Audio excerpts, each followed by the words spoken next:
Hello and welcome. Darkness touches everything in your world, but few understand that this darkness has a source, a wellspring of shadow that bleeds into reality from a realm that exists alongside your own. The Shadowfell watches you through every shadow you cast, listens through every whispered fear, and waits patiently for the moment your soul must pass through its gray expanse. Tonight, you will learn what this place truly is, where it came from, and why its existence shapes the very fabric of life and death across all worlds. Long before the Shadowfell earned its name, there existed only the plane of shadow, sometimes called the demiplane of shadow in its earliest known form. This primordial realm served as something between worlds, a transitional space where the boundary between the material plane and the deeper, stranger dimensions grew thin and permeable. The plane of shadow was not evil, not inherently corrupt, but rather neutral, a mirror that reflected the world you know in muted tones and dulled colors. Think of it as a cosmic negative, where every mountain, every forest, every city had its shadowy counterpart, though stripped of vibrancy and life. The plane of shadow existed in this state for millennia, its existence documented by ancient civilizations who discovered and studied its properties. The Imiskari Empire, around -3,500 Dale reckoning, produced wizards who researched the plane's secrets, though much of this knowledge was lost when their civilization fell. 3,000 years later, around -533 Dale reckoning, the Netherese rediscovered the plane of shadow and began their own investigations into its nature and potential applications. Travelers who understood planar magic could slip between worlds here, using the compressed distances of shadow to move vast lengths across the material plane in mere hours. Shadow dragons made their lairs in this realm, drawn to its inherent darkness. Creatures born of darkness and nightmare found refuge in its depths, and mortal practitioners of shadow magic drew power from its essence. The transformation from plane of shadow to Shadowfell came not through a single cataclysmic event, but through the deliberate actions of Shar, the goddess of darkness and loss. In the year 1385 Dale reckoning, during the tumultuous period known as the Spell Plague, Shar bound the energies of the negative energy plane directly to the plane of shadow. This confluence of shadow and death energy fundamentally altered the plane's nature, transforming it from a neutral reflection into something far darker and more dangerous.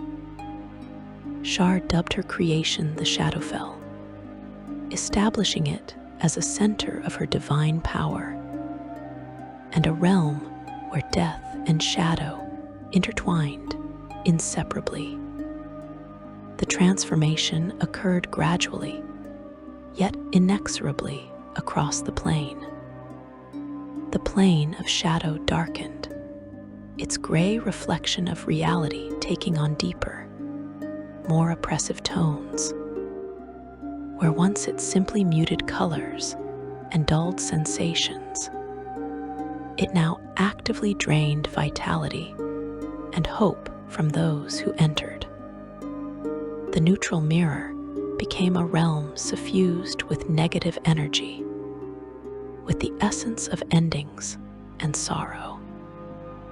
Magic from the negative energy plane seeped into every corner of the transformed realm, creating ideal conditions for undead creatures and shadow-spawned horrors to thrive. The Shadowfell's new nature made it a transitory place for the souls of the dead, at least for a time. Mortals who perished in the material plane found their souls drawn through the Shadowfell on their way to the fugue plane, where they would face final judgment. This function as a way station for departed souls added another layer to the plane's connection with death, though this role would later change following the second sundering, when souls ceased using the Shadowfell as a mandatory passage. The plane retained its name and much of its dark character regardless of this shift in cosmic function. The Raven Queen's history intertwines with the Shadowfell, though the exact nature of her connection varies depending on which accounts you trust. What remains consistent across versions is that she was once mortal, an individual of extraordinary magical prowess who sought to transcend the limitations of mortal existence. Some tales describe her as a follower of a god of death who turned against her patron, developing a ritual to destroy him and claim his divine position for herself. This ritual, known in some sources as the ritual of seeding, represented a pinnacle of arcane achievement, a means by which a mortal could ascend to godhood. The ritual's success came at tremendous cost. In achieving divinity, the mortal woman who would become the Raven Queen not only destroyed her predecessor, but also obliterated his legacy, wiping his name from existence and leaving only empty tombs where temples once stood. More personally devastating, her own name was erased as well, lost to time and memory in a way that suggests either deliberate sacrifice or unforeseen consequence of the magic she wielded. Those who knew her before her ascension found their memories altered, her name replaced by the title she now bears.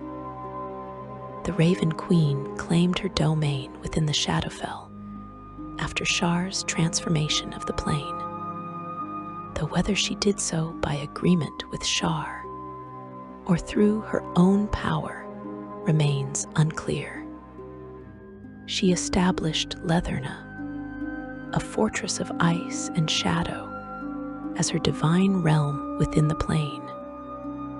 From this seat of power, she exercises authority over aspects of death, fate, and winter, though the precise scope of her influence depends on which world and which traditions you examine. Her relationship with the Shadowfell appears symbiotic, her divine nature resonating with the plane's connection to death and endings. The Shadowfell maintains its nature as a reflection of the material plane, but that reflection has become twisted, corrupted by the energies of death and despair that now permeate every shadow and every stone. When you walk through a forest in your world, vibrant and alive with birdsong and rustling leaves, that same forest exists in the Shadowfell as a stand of dead or dying trees, their branches bare, their trunks rotting, the ground beneath them covered in gray ash rather than green moss.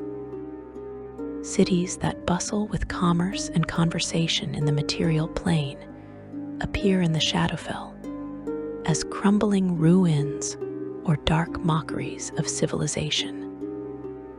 Their streets empty or populated by shadows of what once lived there.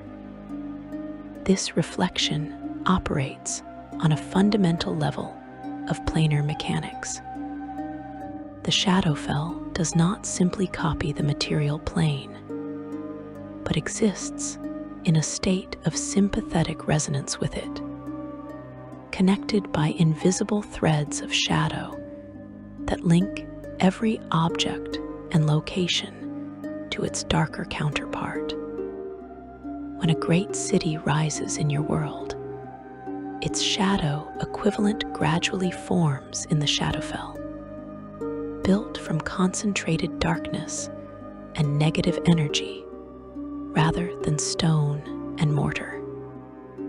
When that city falls to ruin in the material plane, its Shadowfell reflection may paradoxically strengthen, as decay and endings resonate more powerfully with the Shadowfell's essential nature.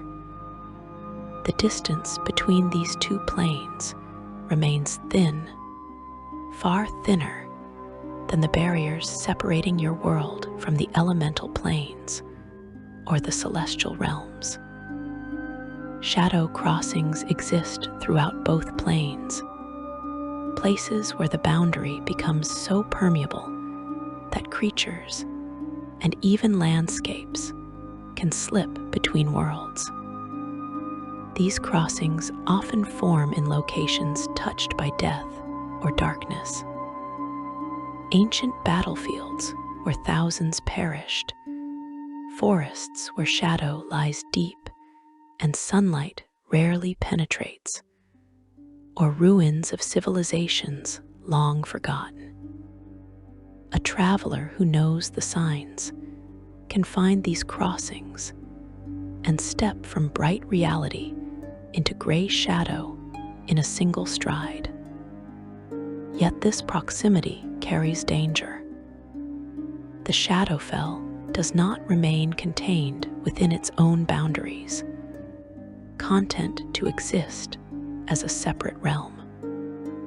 It bleeds into the material plane wherever darkness gathers, wherever despair takes root in mortal hearts, wherever death claims victims in numbers too great to count.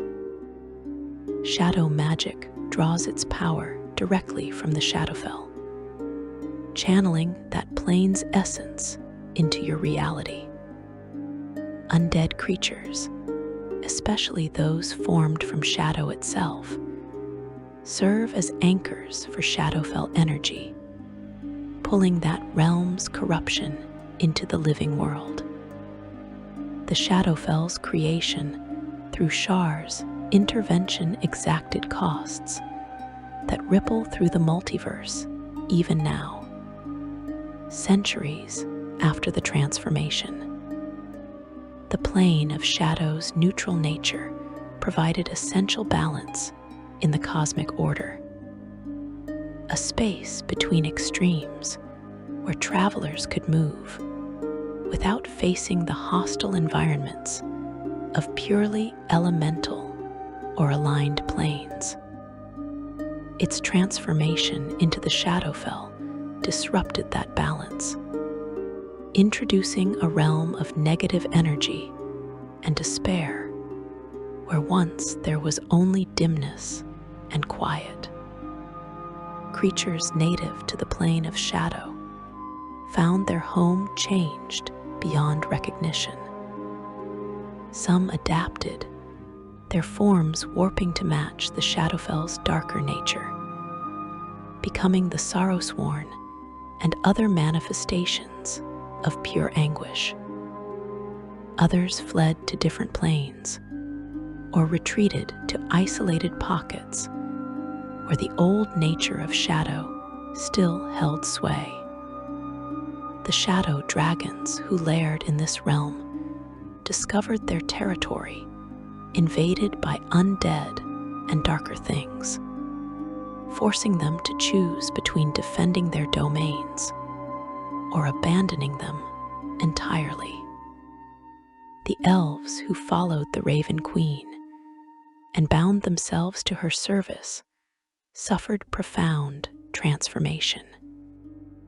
Those who swore oaths to the goddess or who dwelt too long in the Shadowfell's oppressive environment found their very souls marked by shadow. They became the Shadar-kai, a people forever changed by their exposure to concentrated shadow and death energy. Their emotions dulled, their memories faded, and their bodies began a slow, inexorable dissolution into shadow itself. Only through constant stimulation, through experiencing intense emotions or sensations, can they maintain their sense of self and stave off complete dissolution. The Raven Queen herself dwells within the Shadowfell, bound to it through her divine nature and the domain she claims there. Her mortal name was stripped away, erased from history and memory so completely that even the most ancient texts contain only gaps where it once appeared. She gained immortality and divine power through her ascension, establishing herself as a goddess concerned with death's proper function and the transition of souls from life to whatever lies beyond. Her motivations and ultimate goals remain subjects of speculation among scholars and worshippers alike, as she rarely explains her actions or reveals her long-term plans. Despite its darkness and danger, the Shadowfell serves functions within the multiverse's operation, though these roles have shifted over time. For a period following Shar's transformation, the realm acted as a way station for souls departing the material plane, a transitional space where the recently deceased paused on their journey to final judgment. While this specific function ceased after the second sundering, the Shadowfell maintains its connection to death and endings, its very nature making it a nexus where life transitions to death and where the boundaries between existence and non-existence grow thin. The plane also serves to contain and isolate threats that might otherwise spread unchecked through reality. Domains of dread, pocket dimensions ruled by cursed dark lords trapped in eternal torment, exist within or adjacent to the Shadowfell, walled off from the wider multiverse. These domains function as prisons for beings too evil to be allowed freedom, but too powerful to be simply destroyed. The dark powers, mysterious entities whose nature remains debated by even the wisest sages, create and maintain these domains, using the Shadowfell's essence to build inescapable cages for the damned. Shadow magic practitioners draw power from the Shadowfell, channeling its energy to create effects impossible through normal arcane study. This magic allows them to manipulate darkness, to step between shadows as easily as walking through doorways, to drain life force and vitality from their enemies. The price for this power varies depending on the practitioner's strength of will and the depth of their connection to shadow. But few emerge from extended use of shadow magic entirely unchanged. Every moment of your existence creates an echo in the Shadowfell. Every joy you experience casts a shadow of potential sorrow. Every life you touch leaves an imprint in that dark realm, a gray reflection of connection and relationship. The Shadowfell remembers in its own way, preserving distorted impressions of events and emotions long after they have faded from the material plane. This echo effect means the Shadowfell contains a record, incomplete and corrupted, but still present, of your world's history.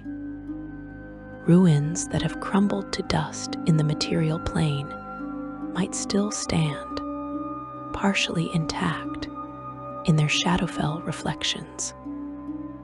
Battles forgotten by living historians might replay endlessly in shadow. Phantasmal armies clashing in eternal reenactment of ancient conflicts. The dead whose names have been lost to time might still wander as shades or shadows, their forms maintaining some connection to who they once were. Yet you must never mistake the Shadowfell's echoes for truth. The plane distorts everything it touches, warping memories and twisting meanings, until reflection bears only passing resemblance to reality. A great hero's triumph might appear in the Shadowfell as a scene of horror and betrayal. A moment of genuine love and connection might be reflected as manipulation and despair. The Shadowfell shows you truth filtered through darkness, and darkness, by its nature, obscures as much as it reveals.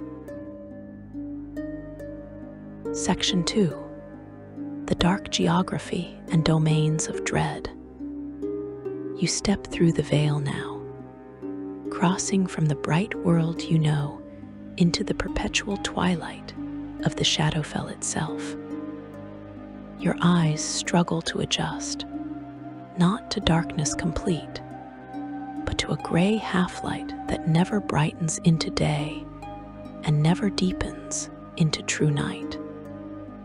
The air tastes of ash and old sorrow, and every breath you draw seems to pull vitality from your lungs rather than sustain you. The landscape stretches before you in all directions, a warped reflection of familiar terrain rendered alien and hostile by the Shadowfell's corrupting influence. The sky above holds no sun, no moon, no stars to guide your path. Instead, a formless gray expanse presses down upon the land, occasionally broken by roiling black clouds that promise storms, but deliver only cold winds and the faint whisper of voices long silenced.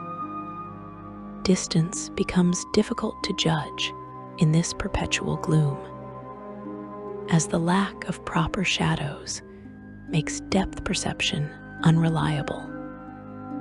You might see a mountain that appears an hour's walk away, only to trudge toward it for days without seeming to grow any closer.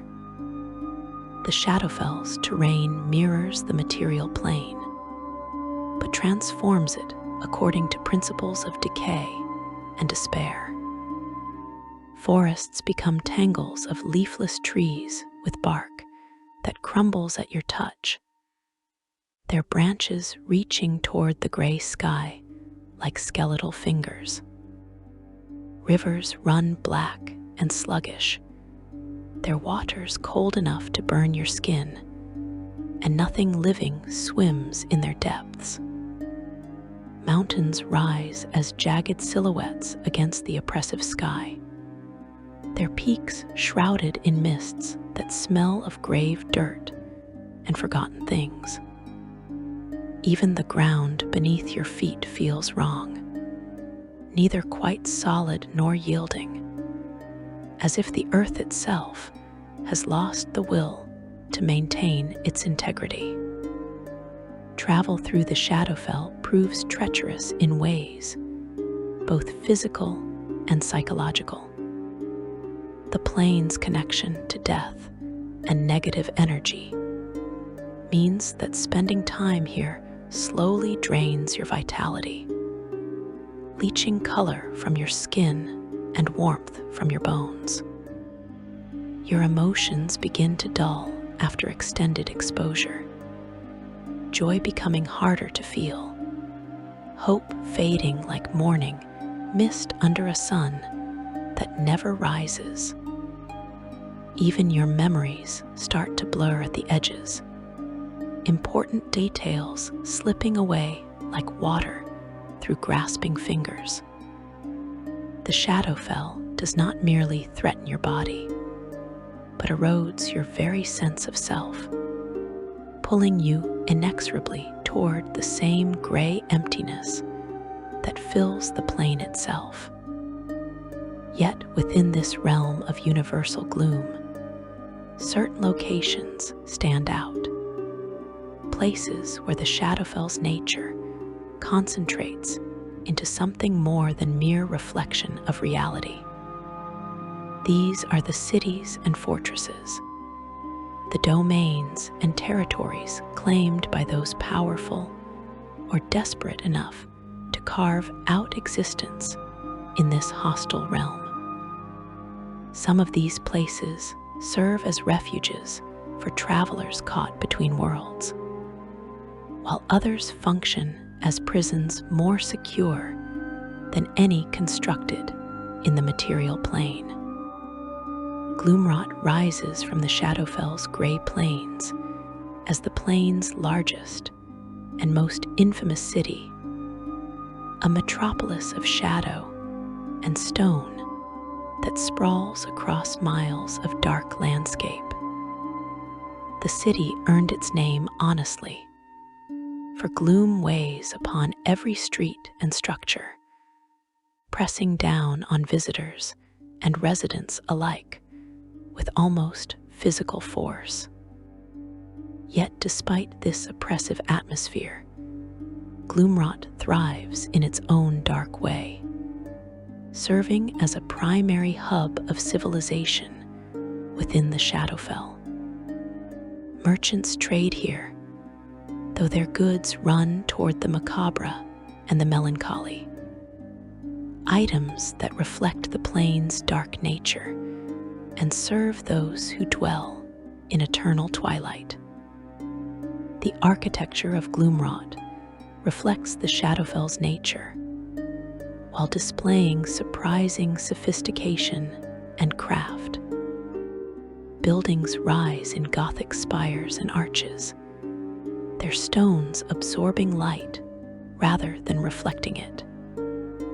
Gargoyles perch on rooftops, and whether they are mere decoration or something more remains a subject of debate among visitors who claim to have witnessed them move.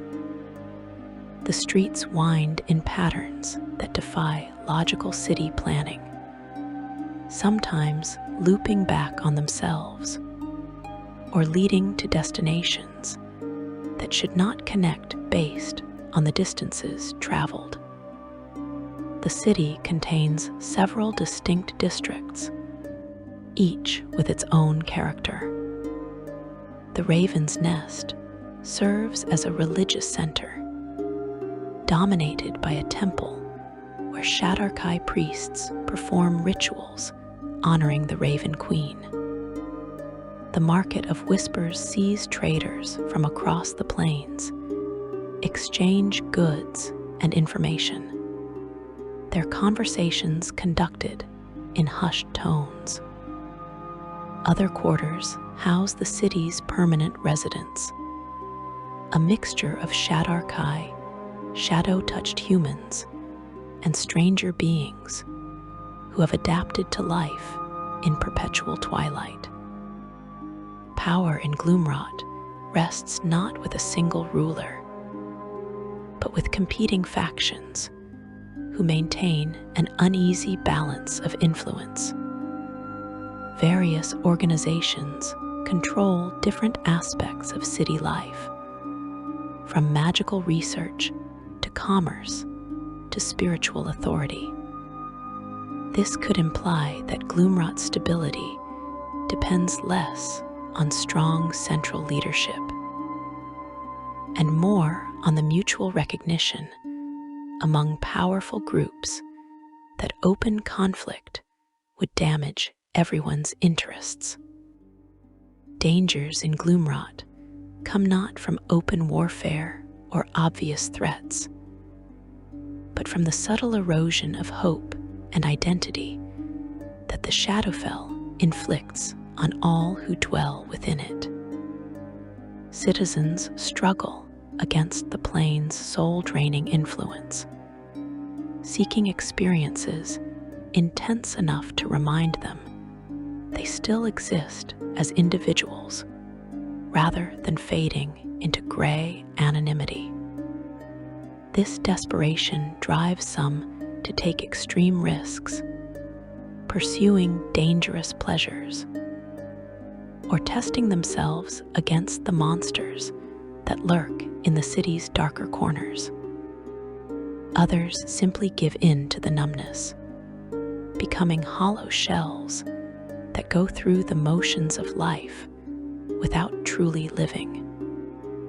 Beyond Gloomrot, other settlements dot the Shadowfell's vast expanse, each unique in character and purpose.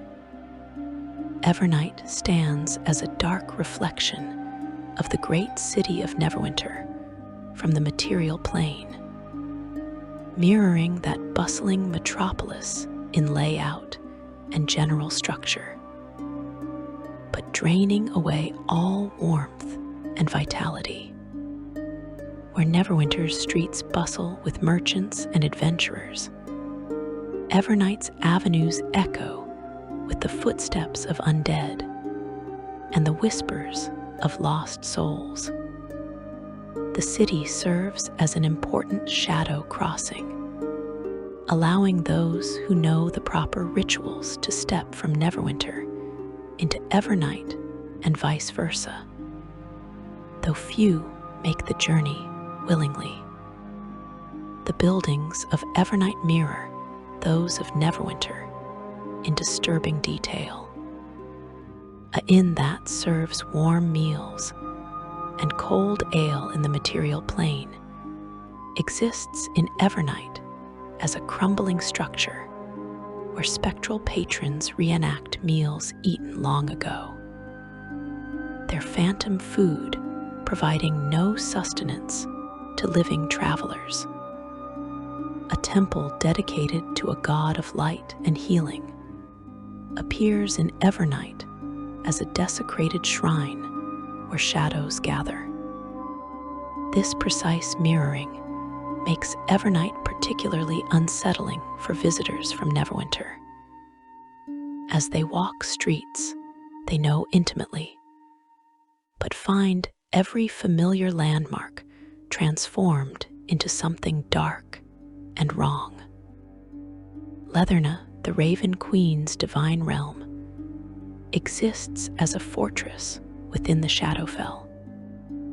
Based on what accounts tell us, this structure of black ice and frozen sorrow represents her seat of power within the plane. The fortress rises in spires that pierce the gray sky, their surfaces reflecting no light, but somehow remaining visible as darker silhouettes against the surrounding gloom. The Raven Queen rules from her throne within Leatherna's halls, a seat from which she observes and influences matters related to death and fate.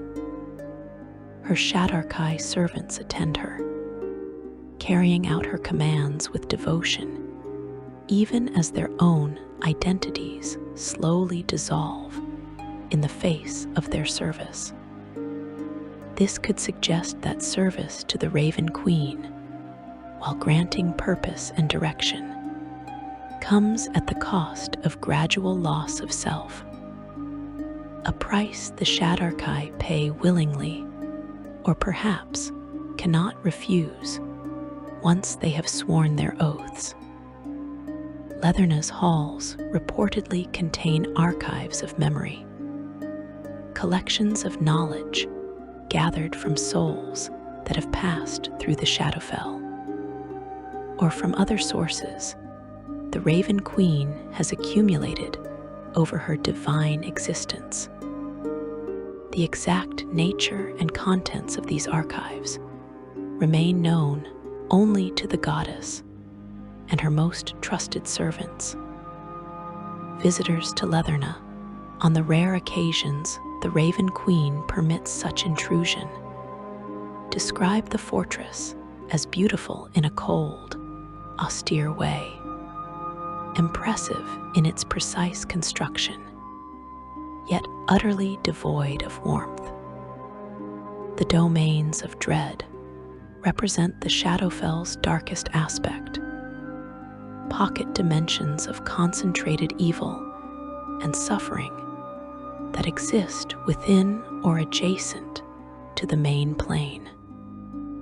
These domains form when the mysterious dark powers claim individuals who have committed heinous acts, rather than allowing these Dark Lords simple death or escape through conventional afterlife. The dark powers trap them in custom-tailored prisons designed to torment them for eternity. Each domain of dread reflects the nature of its Dark Lord's sins, while denying them satisfaction or escape. Based on the patterns observed across multiple domains, we can infer that the dark powers design these prisons with deliberate irony, ensuring that each Dark Lord suffers in ways specifically connected to their crimes.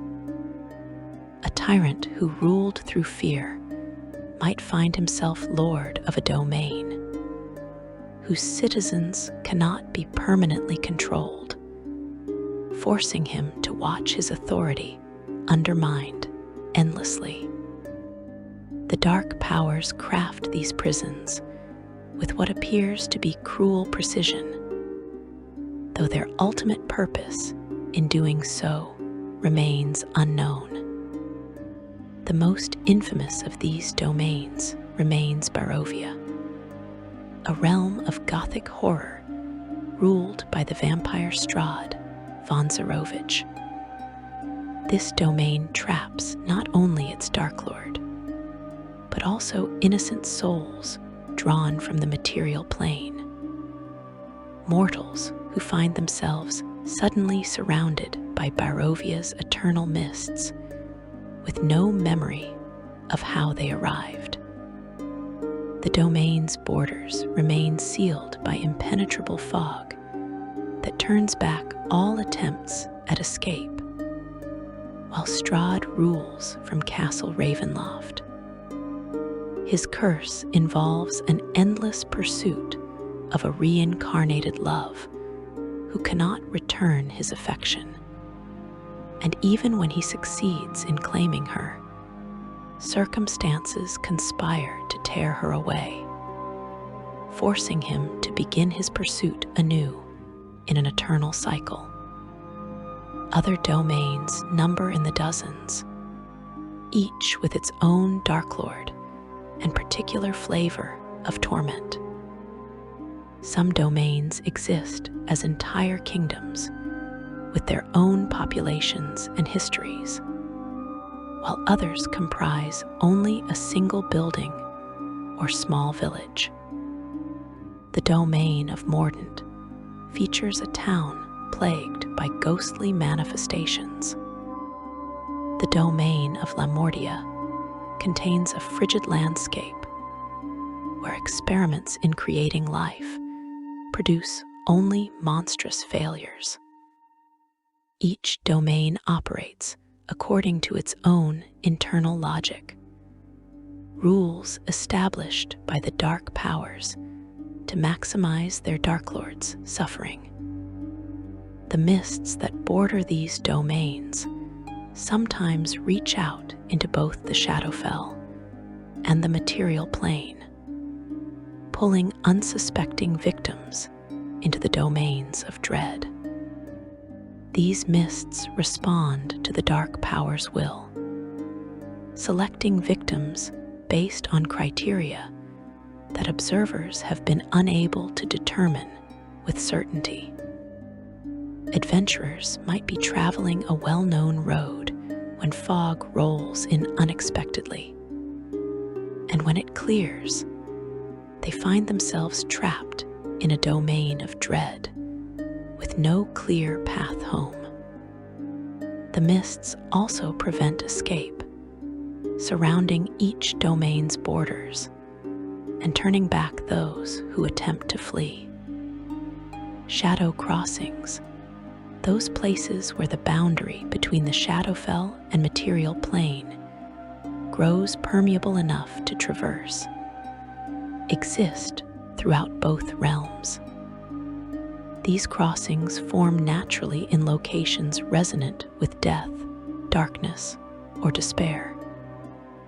The site of a mass grave, a cave that has never seen sunlight, a house where tragedy claimed entire families.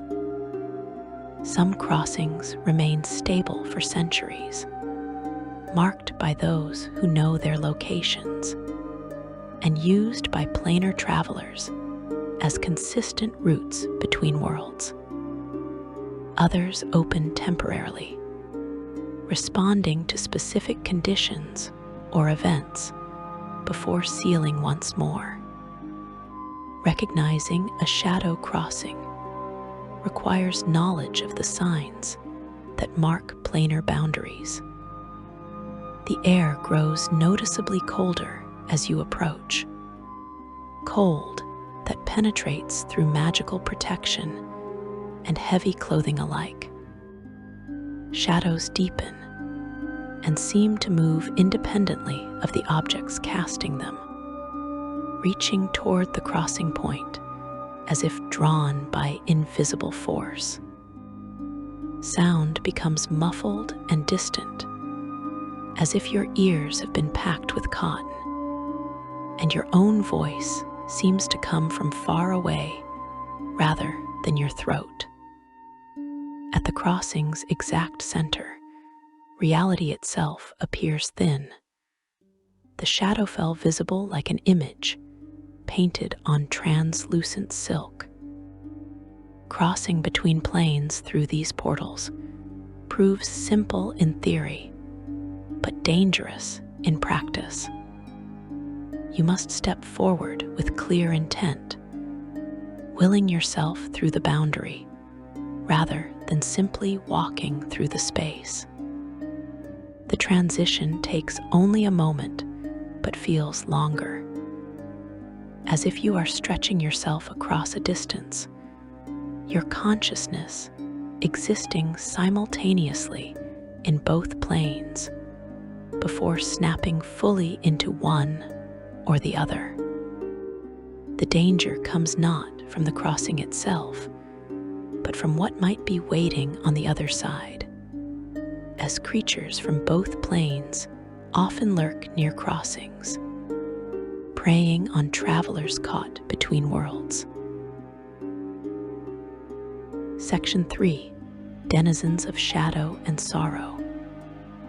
The Shadowfell does not lie empty and abandoned, a mere reflection devoid of inhabitants.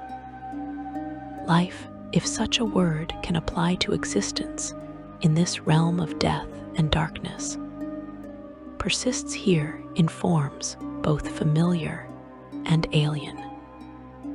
The creatures you encounter in the Shadowfell range from those who were born to shadow, who know no other existence, to those who were transformed against their will, their bodies and souls reshaped by prolonged exposure to the plane's corrupting energies. Each denizen carries their own story of how they came to dwell in eternal twilight, and each has adapted to survival in a realm that actively drains vitality and hope from all who enter. The Shadar-kai stand as perhaps the most tragic of the Shadowfell's inhabitants, elves who bound themselves to service in this dark realm, and now pay the price for that devotion across endless generations. You would recognize their elven heritage in the graceful lines of their features, the pointed ears and elegant bone structure that mark them as kindred to the elves of the material plane. Yet everything else about them speaks of transformation and loss, of beauty corroded by shadow, until only a haunting echo remains. Their skin has lost all color, ranging from pale gray to deep charcoal, depending on how long they have dwelt in the Shadowfell. Their hair, regardless of what shade it held originally, has faded to white, silver, or black, all vibrant hues leached away by the plane's draining influence. Most striking are their eyes, which reflect no light, but instead seem to absorb it, creating the unsettling impression that you are gazing into wells of pure darkness. When a Shadar-kai looks at you, you feel as though they are seeing not your body, but your soul, measuring the vitality that still burns within you against the dimming embers of their own existence. The Shadar-kai's curse extends far beyond mere physical transformation. The Shadowfell slowly erodes their emotions, dulling feelings until joy becomes a distant memory, and even pain fades to a gray numbness. Their memories slip away like water through cupped hands, important events, and cherished relationships dissolving into formless uncertainty. They forget the names of friends, the faces of loved ones, even their own histories becoming unclear and dreamlike. Without intervention, a Shadar-kai would eventually fade entirely, their consciousness dissolving into the Shadowfell itself, becoming one with the ambient shadow. To stave off this terrible dissolution, the Shadar-kai seek out intense experiences, anything powerful enough to break through the emotional numbness and remind them they still exist as individuals. Some pursue danger, throwing themselves into combat or exploration of the Shadowfell's most hazardous regions, relying on adrenaline and the proximity of death to make them feel alive. Others turn to pain, decorating their bodies with elaborate piercings, tattoos, and scarification. Each mark a reminder of sensation in a world that threatens to reduce everything to gray monotony. Still others seek pleasure in its most extreme forms, indulging in experiences that would overwhelm beings with fully functional emotional ranges. The Shadar-kai's relationship with the Raven Queen remains complex. They serve her with devotion, carrying out her commands. Yet the question of whether this service causes their fading or merely fails to prevent it remains unresolved. The Raven Queen, for her part, maintains authority over her Shadar-kai servants, though whether she views their gradual dissolution as acceptable cost or regrettable side effect, none can say with certainty. Based on what we observe, the Shadar-kai's condition appears to be an inevitable consequence of mortal beings dwelling too long in a plane fundamentally opposed to life. Shadar-kai society, centered primarily in Gloomrot and scattered settlements throughout the Shadowfell, operates according to principles that differ markedly from material plane cultures. They value intensity of experience above all else, measuring worth not by wealth or power, but by how vividly one lives, how successfully one fights against the numbing influence of shadow. A Shadar-kai who takes extreme risks and survives earns more respect than one who plays it safe, even if the risk-taker accomplishes nothing beyond their own survival. Relationships among Shadar-kai tend toward the passionate and short-lived, burning bright precisely because they know all flames eventually gutter out in the Shadowfell's suffocating gloom. The Sorrowsworn embody the Shadowfell's essential nature in physical form, manifestations of pure anguish and despair, given shape and terrible purpose. These creatures were not born in any conventional sense, nor were they transformed from other beings. Instead, they emerged spontaneously from concentrations of suffering, coalescing from shadow and sorrow until they achieved independent existence. Each type of Sorrowsworn reflects a specific aspect of emotional pain, their forms twisted into shapes that express the agony they represent. The lonely Sorrowsworn appears as a gaunt, hunched figure, wrapped in tattered clothing that might once have been fine garments. Its body seems too thin, too elongated, as if stretched by the weight of isolation it carries. These creatures embody the pain of abandonment and solitude, and they compulsively seek out other beings, desperate for connection, even as their very presence drives others away. When a lonely attacks, it does so with a kind of terrible neediness, clutching at its victims, as if trying to prevent them from leaving, draining their vitality while whispering pleas for companionship.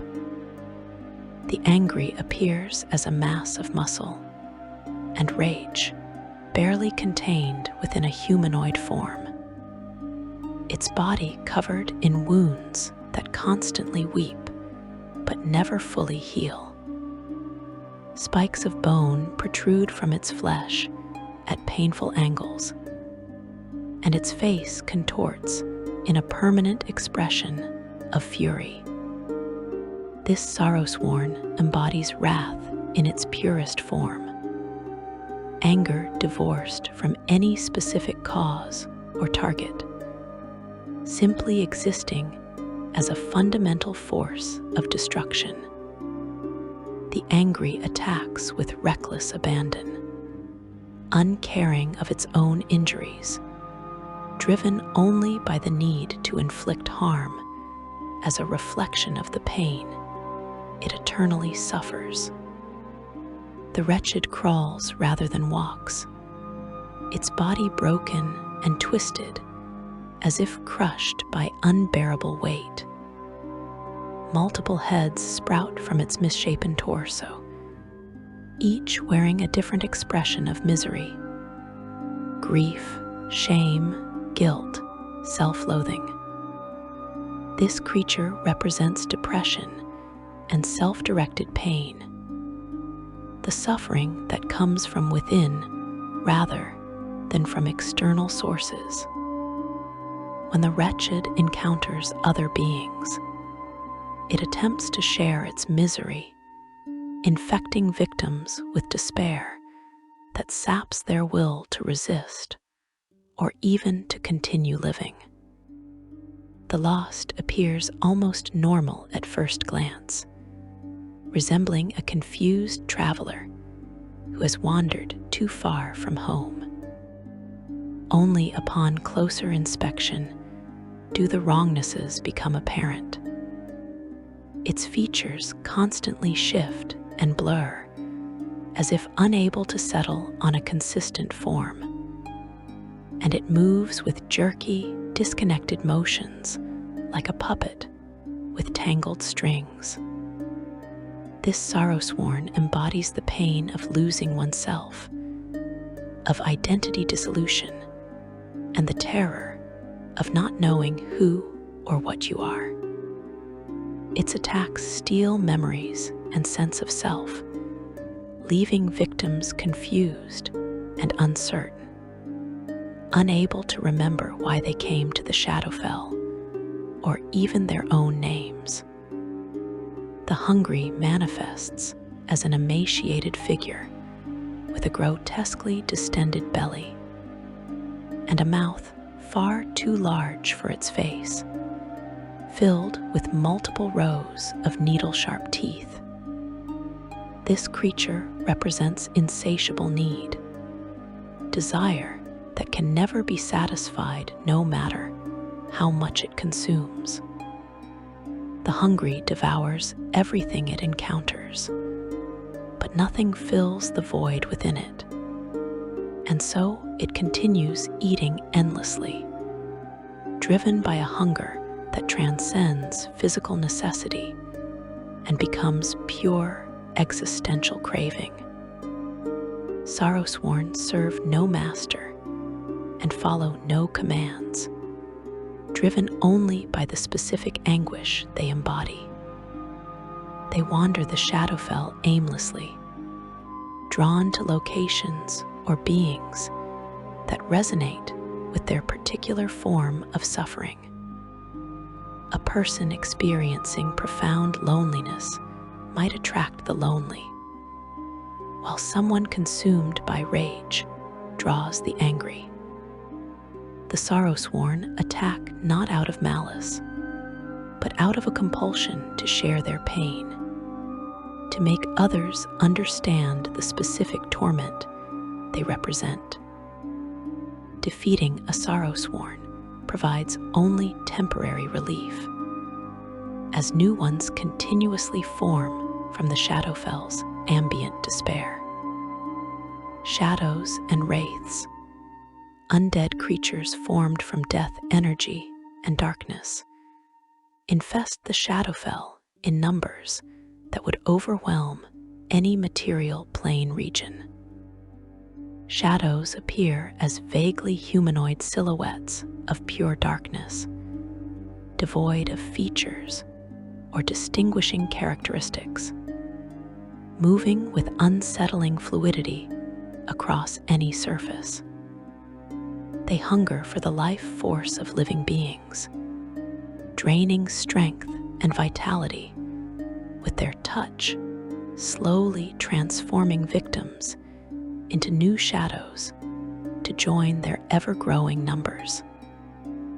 Unlike material plane shadows that require specific conditions to form, Shadowfell shadows spawn spontaneously from concentrations of darkness and death, making them a constant threat to travelers.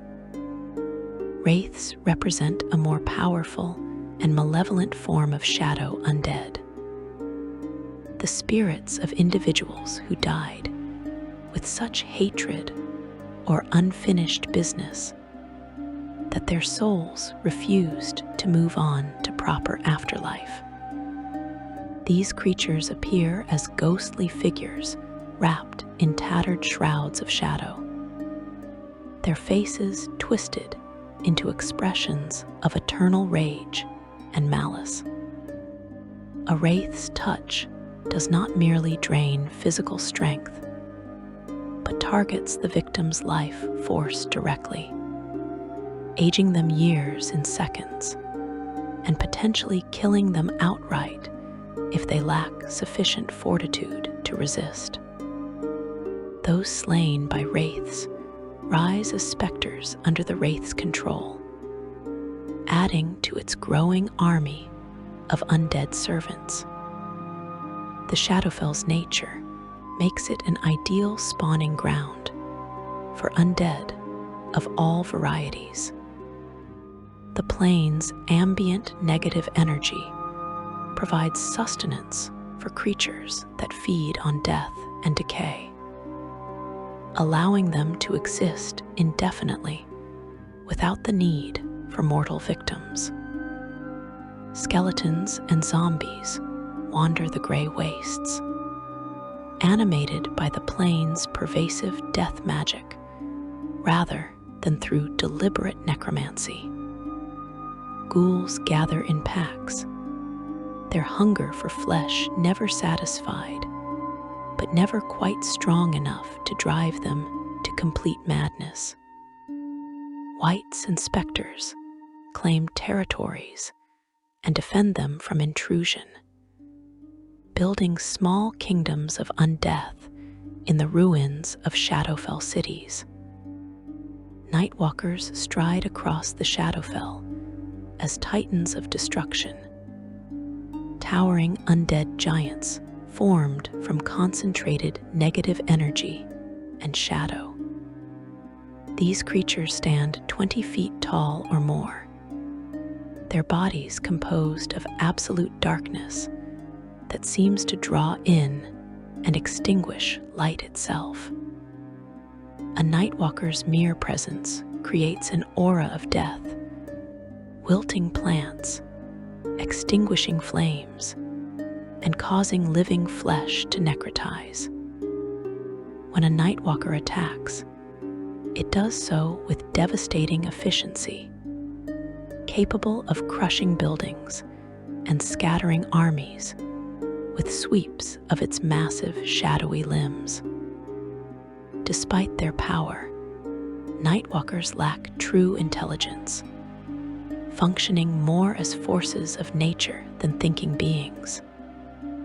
They wander the Shadowfell according to patterns that seem random, but may follow some deeper logic.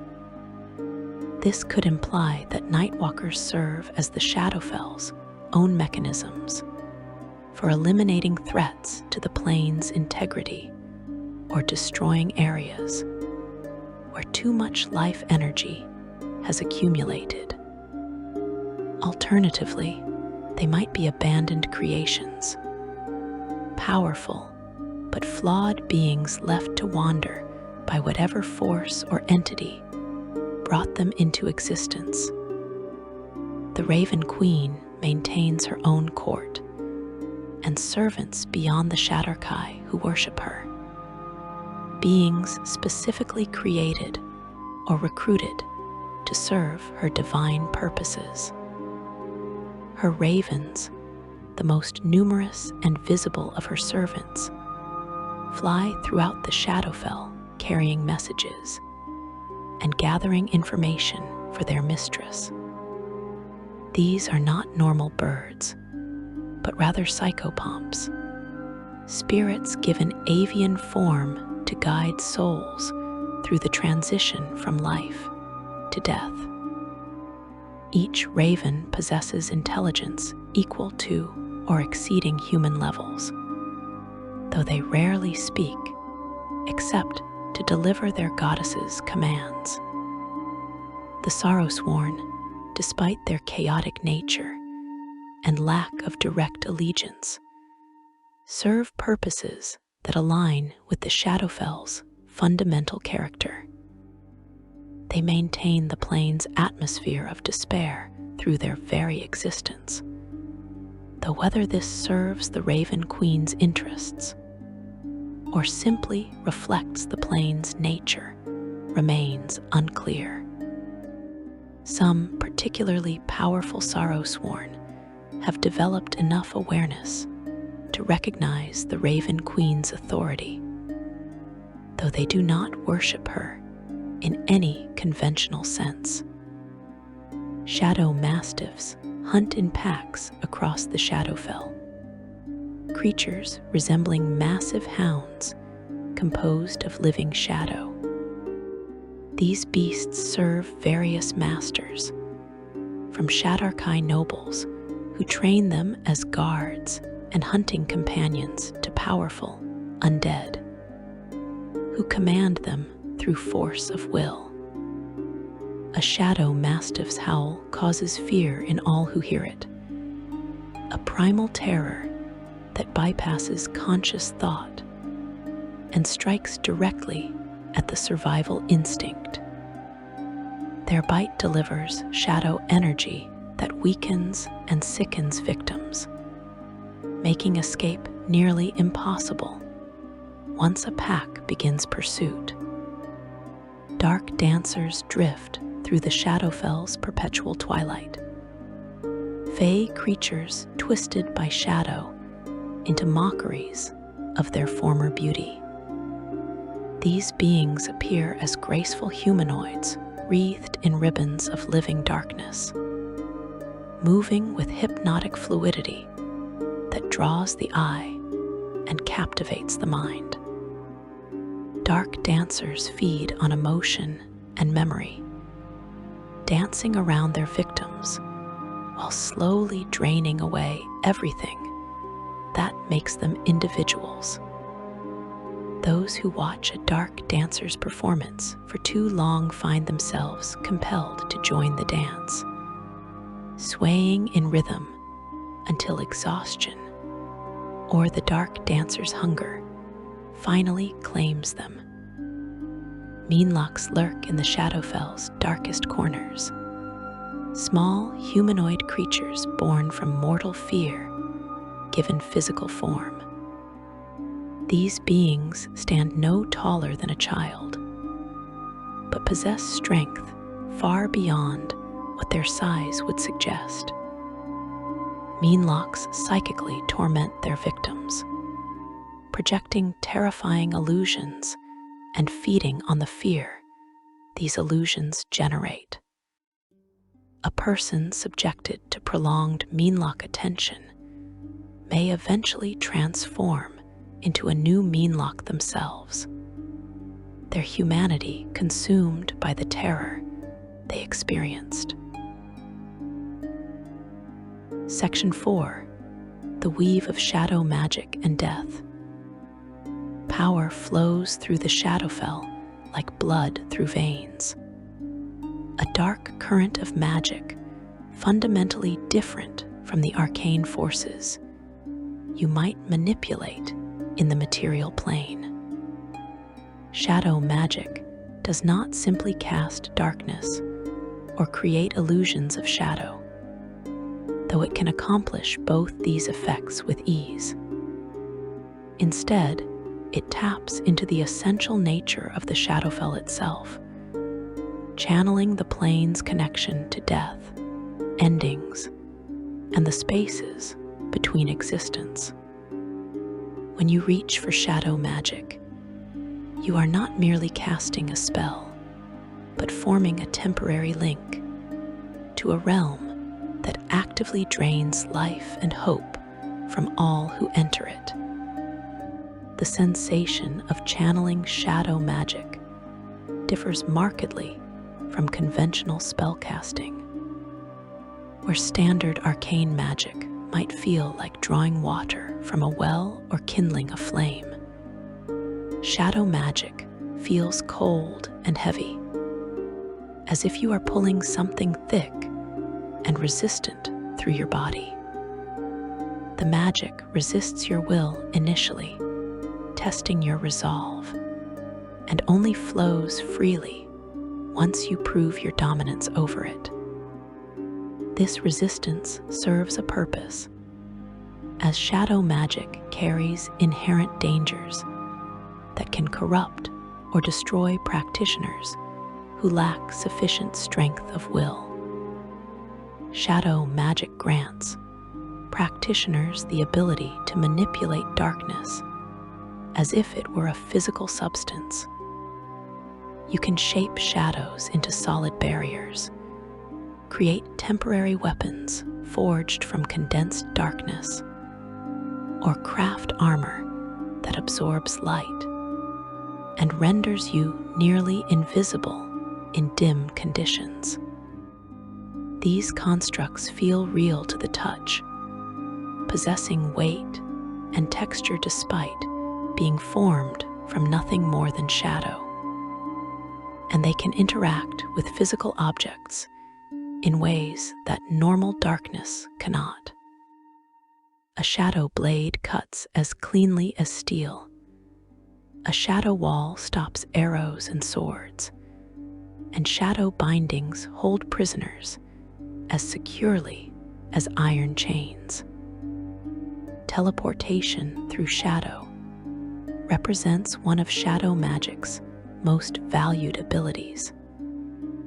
A skilled practitioner can step into one shadow and emerge from another potentially miles away, using the Shadowfell itself as a shortcut through space. This technique, sometimes called shadow walking, requires precise control and detailed knowledge of your destination. You must visualize the target location clearly in your mind, maintaining that image while simultaneously opening yourself to the Shadowfell's influence. The actual transit takes mere seconds from your perspective, though you experience the journey as a disorienting plunge through cold darkness that seems to stretch on far longer than the objective time elapsed. The danger of shadow walking lies not in the technique itself, but in the possibility of becoming lost between worlds. If your concentration breaks during transit, or if your visualization proves insufficiently clear, you might find yourself deposited in the Shadowfell proper, rather than your intended destination. Worse, you might become trapped in the transitional space between planes, a twilight realm where neither material plane nor Shadowfell rules hold full sway. Those lost in this manner sometimes wander for what feels like years before finally emerging, their bodies aged and their minds scarred by prolonged isolation in absolute darkness. Shadow magic excels at draining life force and vitality from living targets. Spells in this category do not simply inflict wounds, but attack the fundamental energy that sustains life, causing victims to weaken and wither as if aged decades in moments. This necrotic damage proves particularly difficult to heal through conventional magic, as shadow energy lingers in wounds like poison, actively fighting against healing attempts. A person struck by shadow magic might find their injury persisting for days or weeks, the flesh around the wound remaining cold and gray, no matter what restorative magic is applied. The line between shadow magic and necromancy blurs in places, as both disciplines draw upon death energy and negative forces. However, important distinctions exist between the two approaches. Necromancy focuses specifically on manipulating death, reanimating corpses, binding spirits, and commanding the undead. Shadow magic takes a broader approach, drawing upon the Shadowfell's entire nature rather than just its death associations. Based on what practitioners report, a necromancer creates permanent undead servants from corpses, while a shadow magic practitioner might create temporary undead from shadow substance that dissolve when the spell ends. Yet practicing shadow magic for extended periods inevitably leads to changes in the caster's nature. The constant exposure to Shadowfell energy slowly transforms you, dulling your emotions and draining color from your appearance, much as it does to the Shadar-kai. Your personality might shift, becoming colder and more detached, finding it increasingly difficult to connect with others emotionally. Physical changes manifest as well. Your skin paling, your hair losing its color, your eyes beginning to reflect less light and seem darker than they once were. In extreme cases, practitioners have been known to fade partially into shadow themselves, their bodies becoming insubstantial and difficult to focus upon. The Shadowfell's role in the cosmic cycle of souls has shifted over time. Following Shar's transformation of the plane of shadow into the Shadowfell in 1385 Dale Reckoning, the plane served as a way station where souls paused in their journey from mortal life to final judgment. When death claimed you in the material plane during this period, your soul passed through the Shadowfell first, a necessary transition before moving on to the fugue plane for judgment. This passage through shadow occurred quickly for most souls, lasting only moments from their perspective.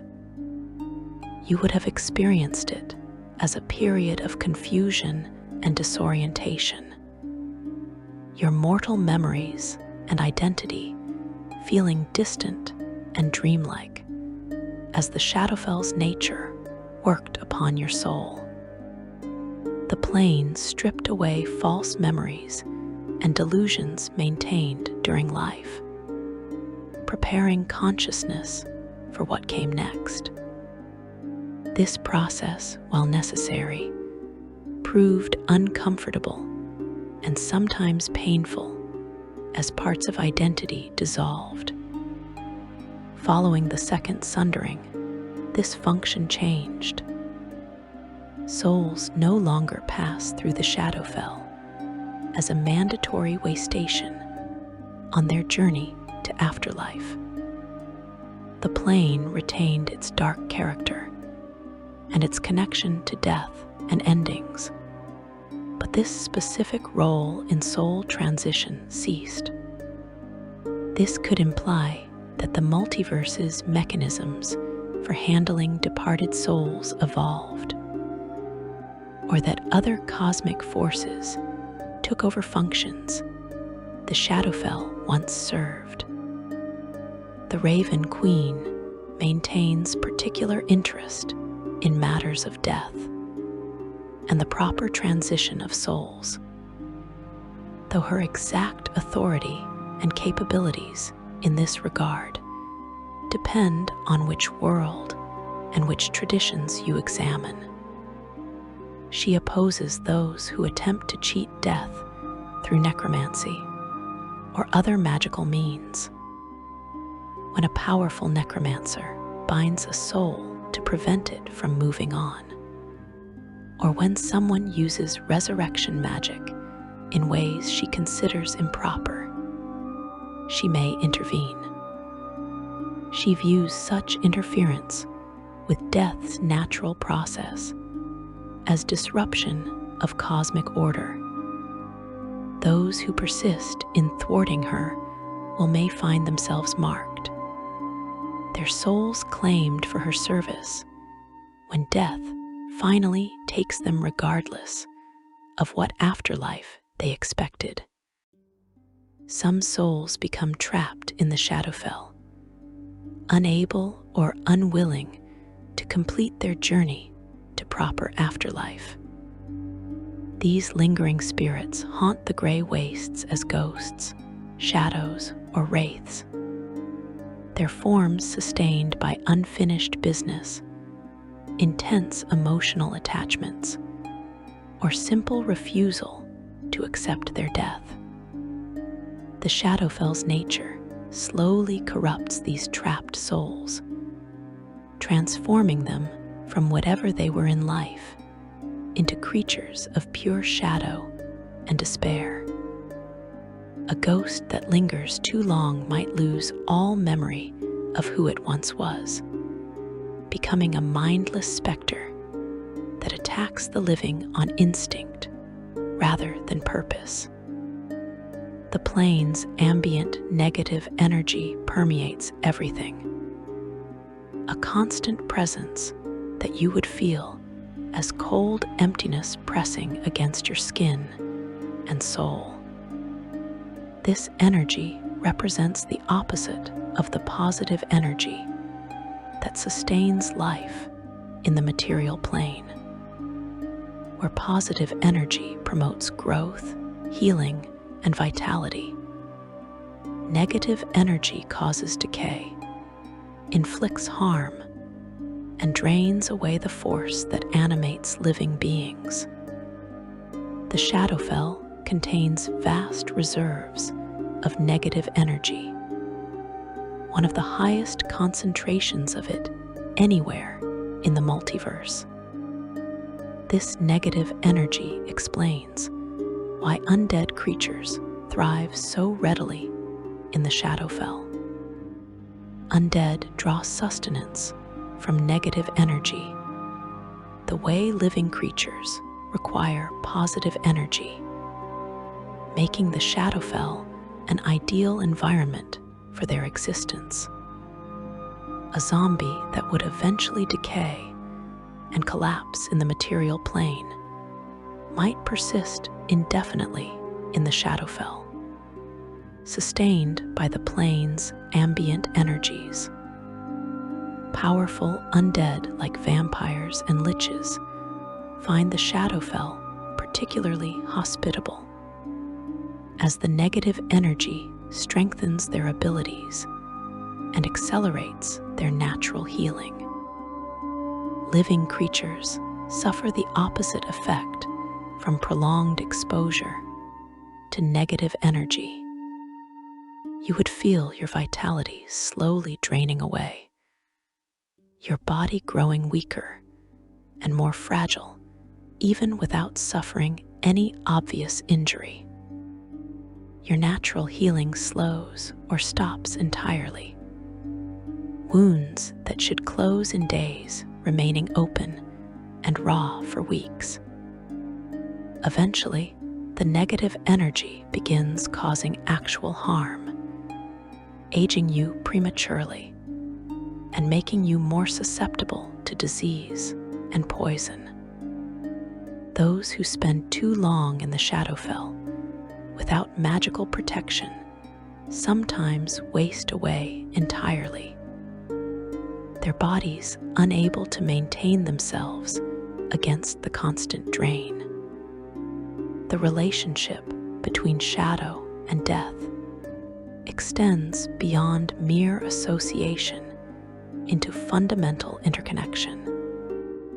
Shadow represents the absence of light, while death represents the absence of life, and both share the quality of negation, of defining themselves by what they are not rather than what they are. The Shadowfell embodies this connection, existing as a realm where both shadow and death concentrate until they achieve a kind of synergy, each strengthening and reinforcing the other. This synergy manifests in the way shadow creatures and undead cooperate instinctively despite lacking any formal alliance. Shadows and wraiths hunt alongside one another without conflict, while Nightwalkers and Sorrowsworn occupy the same territories without competing for resources. They recognize each other as kindred spirits in some fundamental way, all of them products of the Shadowfell's essential nature. This cooperation makes the Shadowfell particularly dangerous for living visitors, as you might find yourself facing coordinated attacks from multiple types of creatures that would never work together in the material plane. Magic that draws upon positive energy can be turned against the Shadowfell's denizens, though doing so requires understanding the plane's particular metaphysics. Spells that channel positive energy, normally used for healing, become powerful weapons against undead and shadow creatures in the Shadowfell. A simple healing spell inflicts agony on wraiths and shadows, burning them with concentrated life force. More powerful positive energy effects can destroy entire groups of lesser undead instantly, purging areas of the Shadowfell's corruption, at least temporarily. Yet channeling positive energy in the Shadowfell proves exhausting and difficult, as the plane itself resists such magic. You would feel the resistance as a constant pressure, the Shadowfell pushing back against your attempts to introduce life energy into a realm fundamentally opposed to life. Maintaining positive energy effects requires constant concentration and significantly more magical power than the same spell would consume in the material plane. Even the most skilled clerics and paladins find their abilities taxed by extended missions in the Shadowfell, their connection to divine power strained by the plane's hostile nature. The knowledge contained within shadow magic proves as valuable as its practical applications. Studying shadow teaches you about the boundaries between existence and non-existence, about the nature of endings, and the space that remains when something ceases to be.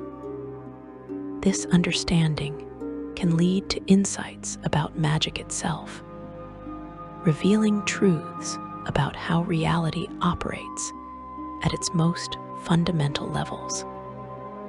The greatest shadow magic practitioners transcend mere spellcasting to become something more, beings that exist partially in shadow, even while maintaining their presence in the material plane.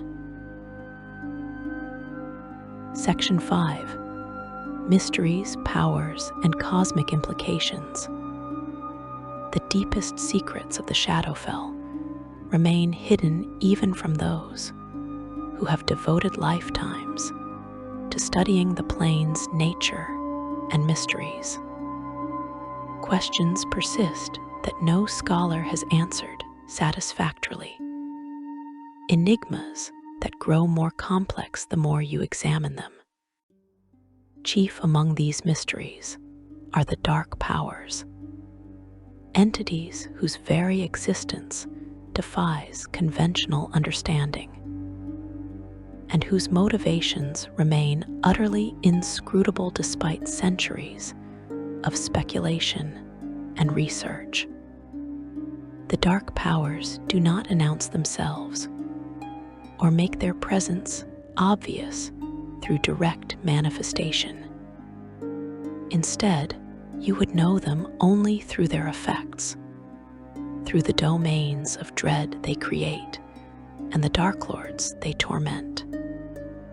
These entities possess sufficient power to carve pocket dimensions from the Shadowfell itself, to trap beings of immense personal might within inescapable prisons, and to maintain these domains indefinitely despite attempts by gods and archdevils to breach their boundaries. Yet they never speak, never explain their actions, and never respond to prayers or summons from those seeking to understand or bargain with them. Theories about the dark powers' nature proliferate among planar scholars, each attempting to explain entities that seem to operate according to rules entirely their own. Some propose that the dark powers are fragments of dead gods, divine essence that remained conscious after the deities it once belonged to perished. These fragments supposedly gain sustenance from the suffering of the Dark Lords they torment, feeding on despair the way living creatures consume food.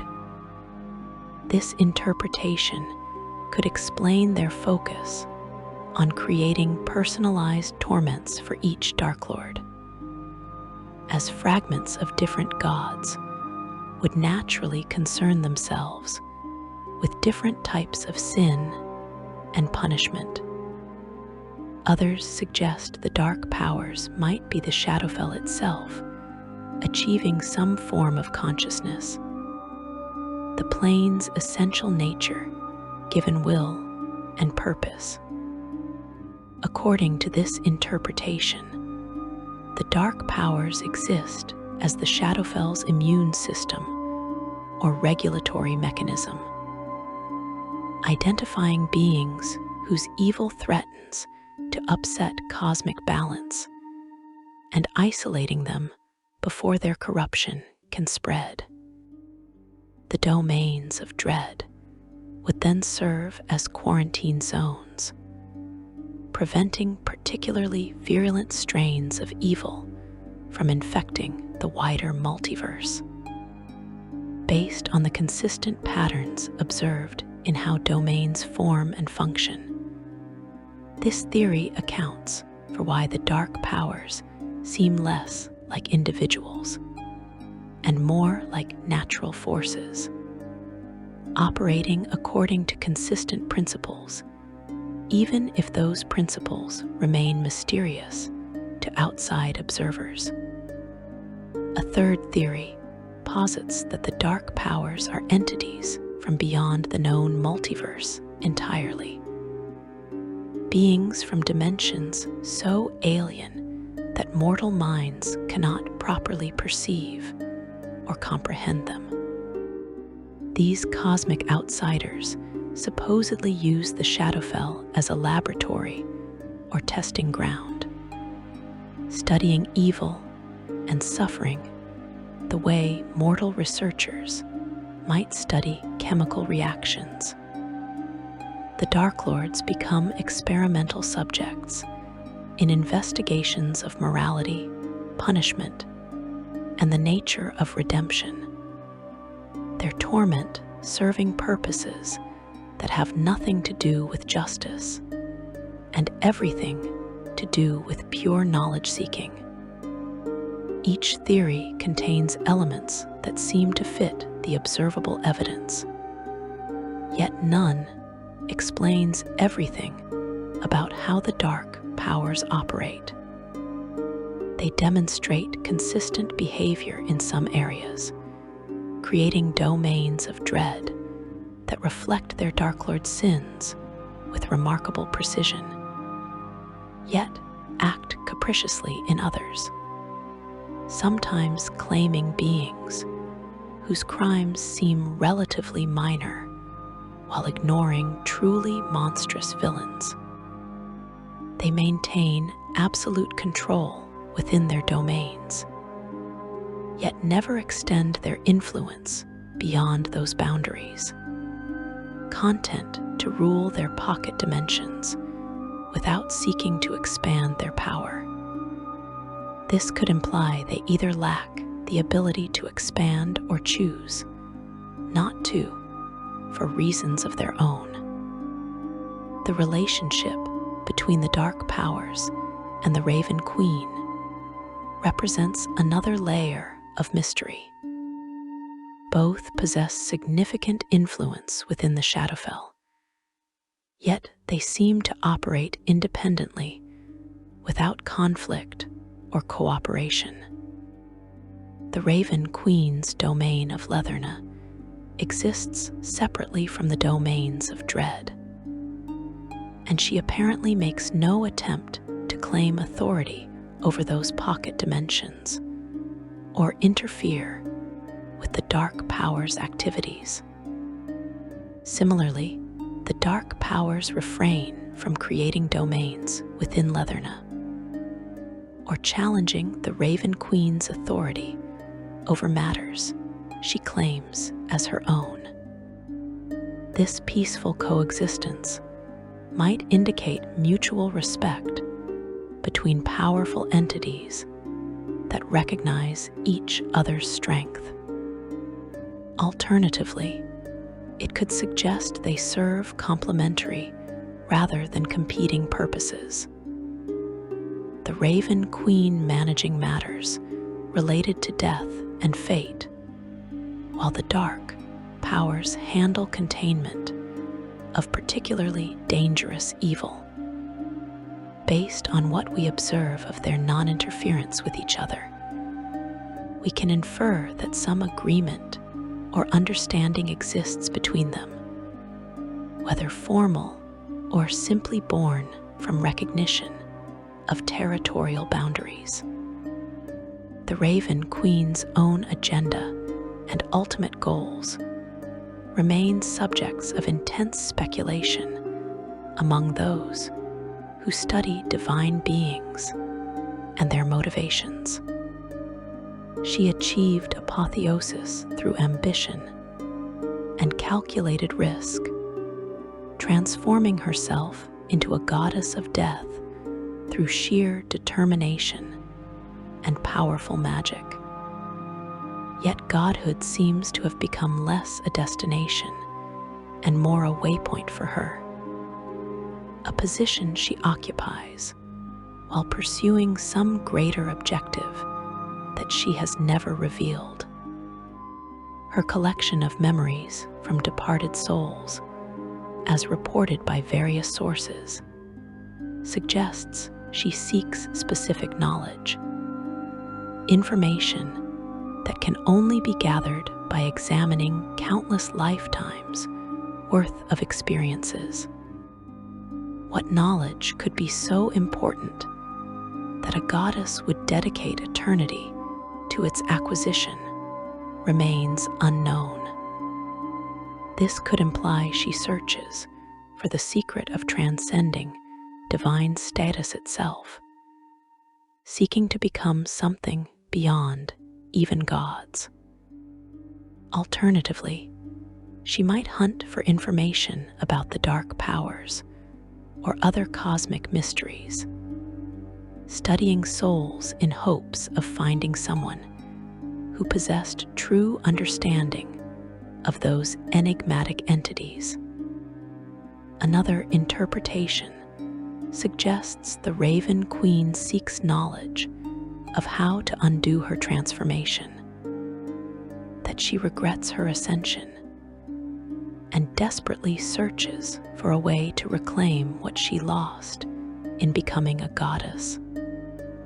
This theory points to her erasure of her own name as evidence, arguing that she destroyed that aspect of her identity not out of pride, but out of self-hatred, or as an unavoidable cost of the ritual she performed. Her cold demeanor and emotional distance might not reflect divine detachment, but rather deep sorrow, a being trapped in a role she can never escape. However, this remains purely speculative, as the Raven Queen has never revealed her true feelings about her divine state. The Shadar-kai's slow dissolution into shadow might represent not an unfortunate side effect, but a natural consequence of mortal beings dwelling in a plane fundamentally opposed to life. Whether the Raven Queen intended this transformation or simply accepts it as inevitable remains unclear. Their loss of identity and emotion could be features of existence in the Shadowfell rather than deliberate design, stripping away everything that requires life energy to maintain. Yet attributing callousness to the Raven Queen contradicts accounts from those who have encountered her directly or received visions of her attention. These individuals consistently describe her as cold, but not cruel, detached, but not uncaring, suggesting a being that maintains emotional distance as protection rather than from lack of feeling. She protects the dead from those who would abuse them, pursues necromancers who bind souls against their will, and opposes those who would disrupt the proper function of death. These actions indicate concern for order and justice, even if her methods and ultimate motivations remain mysterious. The Shadowfell's connections to other planes of existence extend far beyond its obvious reflection of the material plane. Thin places exist where the Shadowfell borders the Feywild, that realm of primal life and wild emotion that serves as the material plane's positive counterpart to the Shadowfell's negative reflection. These border regions exhibit bizarre properties, areas where death and life intermingle in ways that violate natural law, where shadow creatures gain disturbing vitality and fey beings take on darker, more sinister aspects. The far realm, that dimension of madness and impossible geometry that exists outside the normal planar cosmology, sometimes presses against the Shadowfell's boundaries. In places where these two realms touch, reality itself begins to unravel, shadow taking on properties it should not possess, and creatures, from beyond comprehension, slipping through cracks in dimensional barriers. Based on what planar scholars observe, the Shadowfell's connection to endings and entropy makes it particularly vulnerable to far realm incursions, as both realms represent forms of negation and absence in different ways. Some scholars worry that the Shadowfell might be slowly expanding, its influence spreading as more souls pass through it, and more negative energy accumulates within its bounds.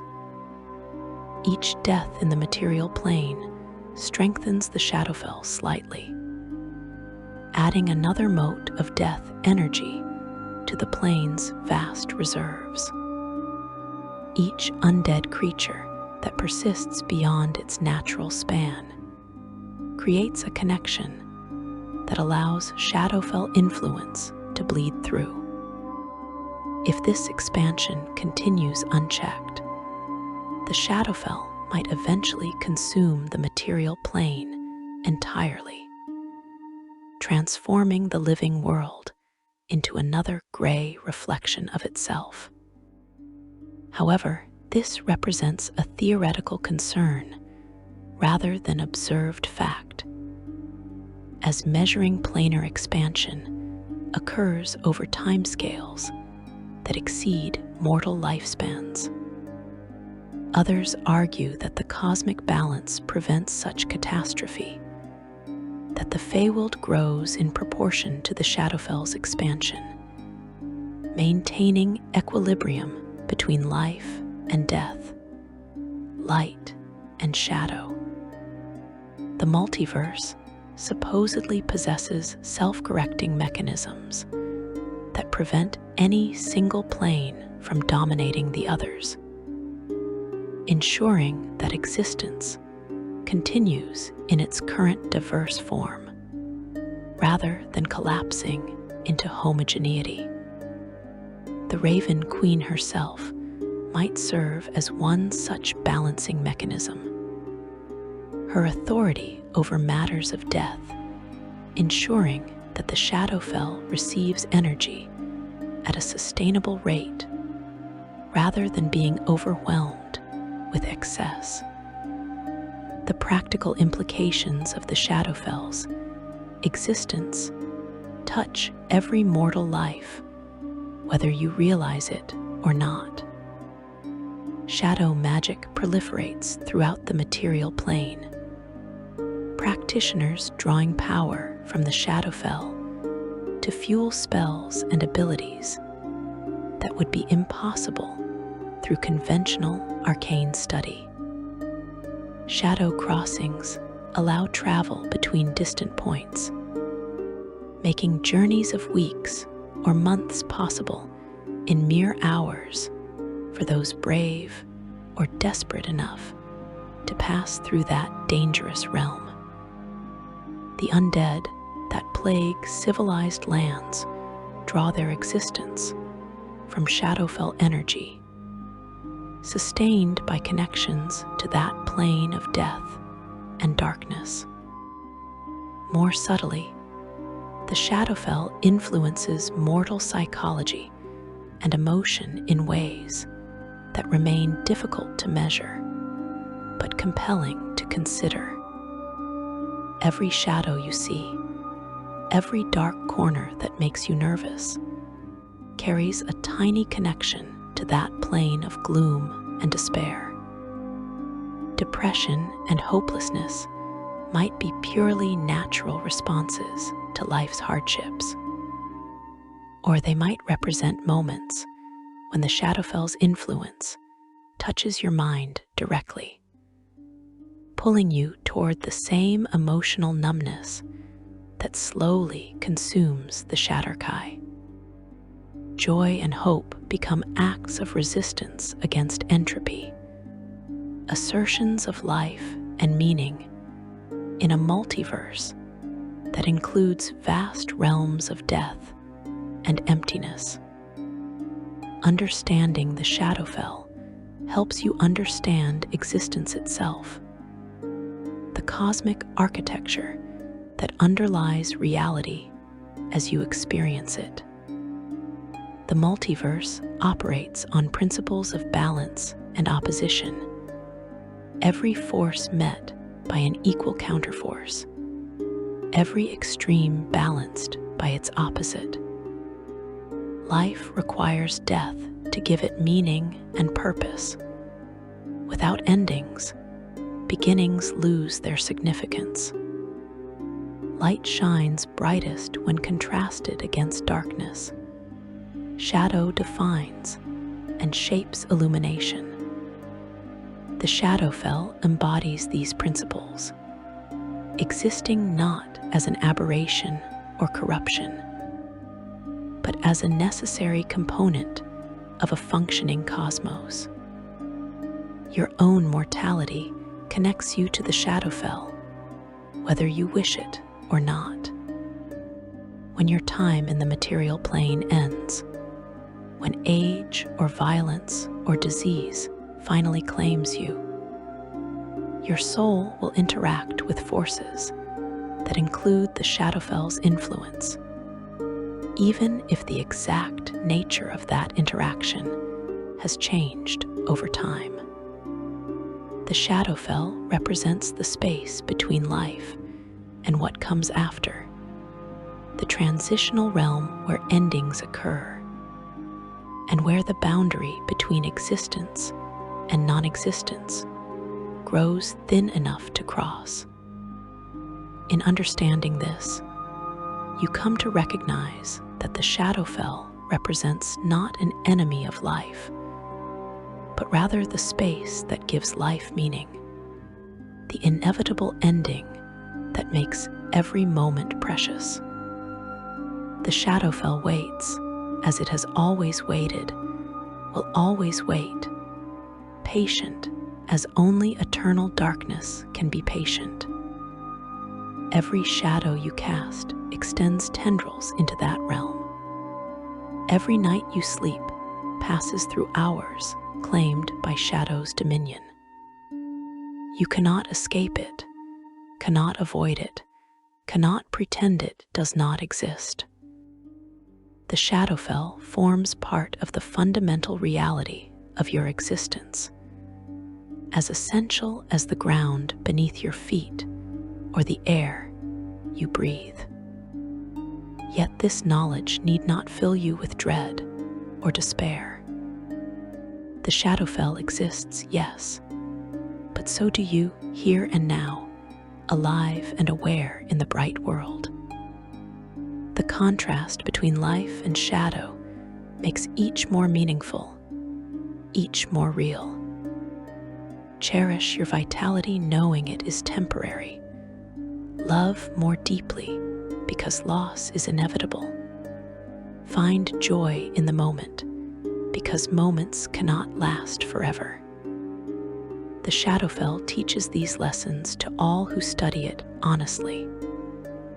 That endings give meaning to middles and beginnings, that shadows exist only where light has shone, that death affirms life by providing the boundary that defines it. The mysteries remain, as mysteries must. The dark powers continue their inscrutable work, claiming dark lords and crafting prisons from suffering.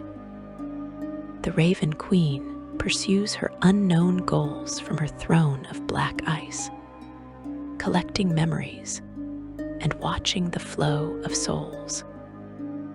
The Shadar-kai fight against their fading, seeking intensity to remind themselves they still exist.